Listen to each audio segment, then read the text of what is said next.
আশা করি তোমরা সবাই অনেক ভালো আছো, আমিও অনেক ভালো আছি। সো বন্ধুরা, আজকে আমি তোমাদের মাঝে নিয়ে আসলাম ক্র্যাক এই মুভিটি নিয়ে। আজকে আমি এই মুভিটি নিয়ে আলোচনা করব এবং এই মুভিটি আজকে আমি রিভিউ করব। সো বন্ধুরা, ভিডিওটি সম্পূর্ণভাবে দেখতে থাকো এবং আমার সাথেই থাকো। সো বন্ধুরা, ভিডিওটি দেখার আগে তোমাদের কাছে আমার ছোট্ট একটি রিকোয়েস্ট, আমার এই চ্যানেলটিতে একটি লাইক এবং সাবস্ক্রাইব বাটনে সাবস্ক্রাইব করে নিচের বেল আইকনটি বাজিয়ে দেবেন। সো বন্ধুরা, লাইক এবং সাবস্ক্রাইব করতে কিন্তু ভুলবেন না।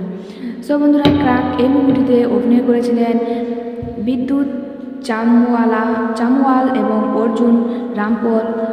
আরও অভিনয় করেছিলেন নোরা ফাতেহি, এমি জ্যাকসন। সো বন্ধুরা, এই মুভিটি পরিচালিত করেছিলেন আদিত্য দত্ত এবং লিখেছেন আদিত্য দত্ত। সো বন্ধুরা, এই মুভিটি ছিল 2024 সালের ভারতীয় হিন্দি ভাষার অ্যাকশন ফিল্ম, যা সুরচিত এবং আদিত্য দত্ত দ্বারা পরিচালিত। সো বন্ধুরা, আশা করি আমার ভিডিওটি তোমাদের প্রত্যেকের অনেক অনেক ভালো লাগছে এবং আমার পরবর্তী ভিডিও পাওয়ার জন্য আমার বন্ধু হয়ে অবশ্যই আমার চ্যানেলটিতে লাইক এবং সাবস্ক্রাইব করে আমার পাশে থাকবেন। লাইক এবং সাবস্ক্রাইব করতে কিন্তু ভুলবেন না।